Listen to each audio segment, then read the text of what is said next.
What do people do in Labour's Day? Well, the average person goes out to the mall, they go out and have a good time with their family.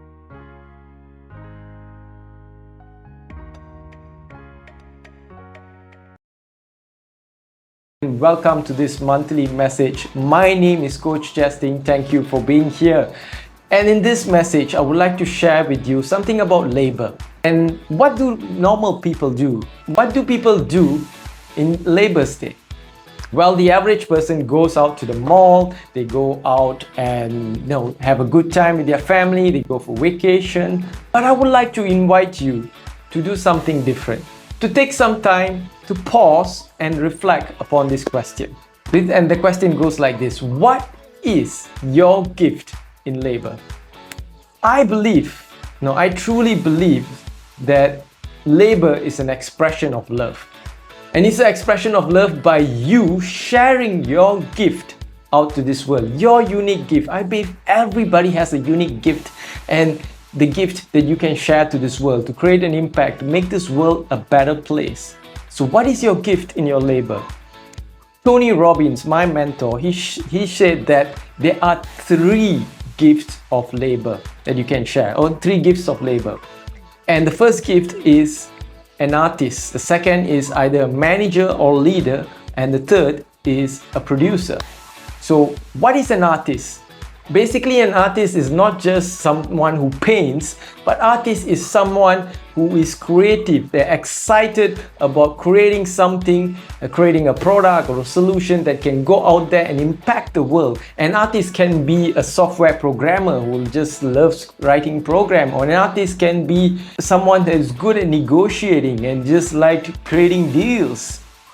And this is what excites artists. They love to create stuff, but they don't really want to manage people. And that comes to the second gift, which is manager or leader. And this is the second gift of expressing what excites this group of people is that they love people and they love to manage process systems, make it better, make it efficient, more productive. And that's what manager or leaders does. And the third is the producer, or better known as an entrepreneur.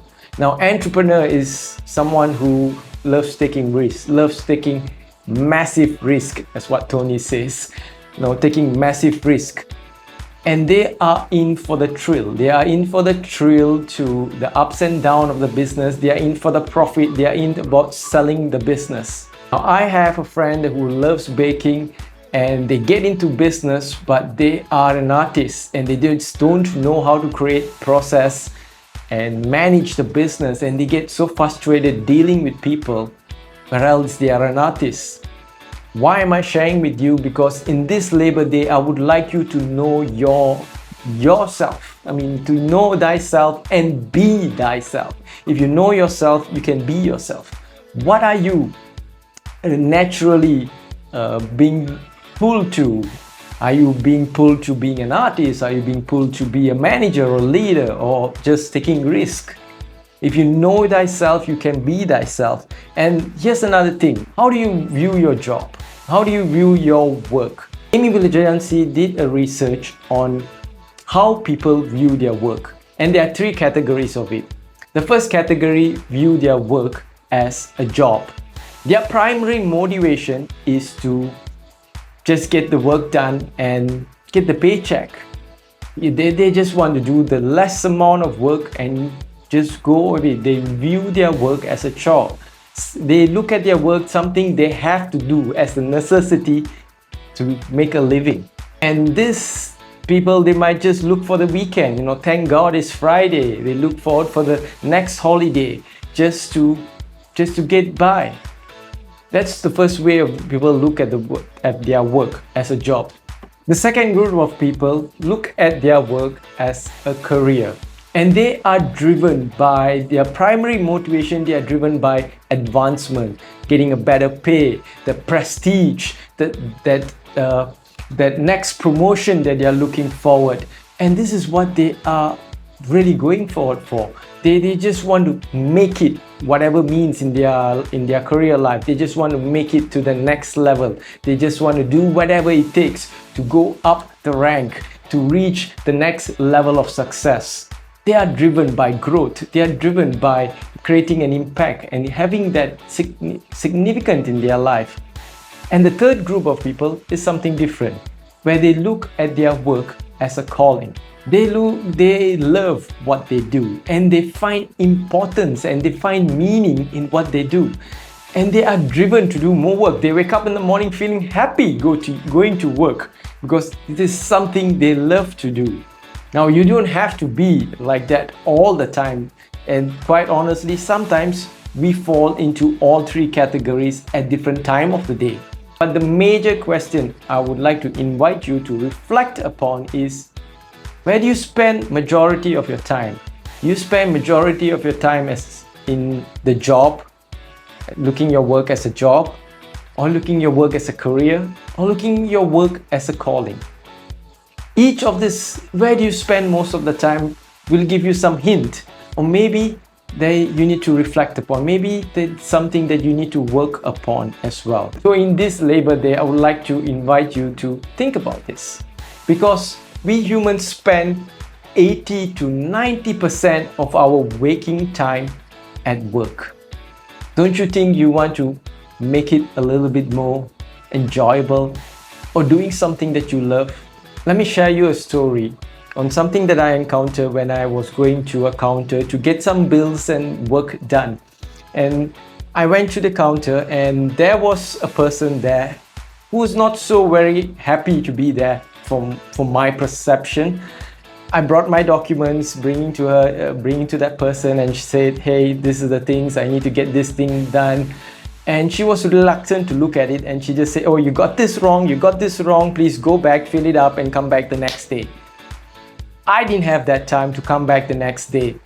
So I just tried to fill it up, rectify the mistakes, make the amendments in the document, and went to the counter again. But this time I was lucky. There was another person at the counter. And this person was filled with joy. He was really happy and very helpful.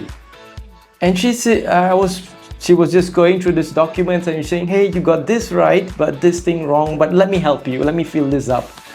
And it was a pleasant experience having a conversation with this person. And I just did happen to ask to her out of curiosity. I said, you seem to be joyful, and really helpful. What happened, or what makes you ask something like that. So, but anyway, the person shared, and I'm really happy that I got a job compared to what has happened. And so the thing is that we need to bring the joy. We need to be grateful for what we have. The more we look at what we don't have in a job, or what we don't have in our work, or what we don't want, the more we attract it in our life. So in this Labor Day, think and look back and find the joy. Bring the joy to your work, because there is a difference when you do your work with love and when you do your work with resentment, with guilt, or with anger. It produces a different type of outcome.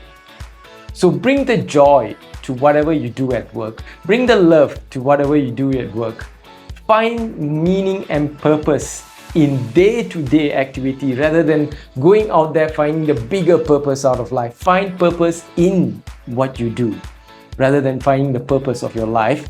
Yes, it's important, but the day-to-day purpose in the task on how you can impact other people. So just to end this call, make it short and sweet. Know yourself. What is your nature? What are you being attracted to? What are your true self? Know yourself and be yourself. Where do you spend most of the time? Do you spend most of your time looking at your work as a job, career, or calling? Or do you fluctuate most of the time, every time? Knowing this, you can make changes in your work life.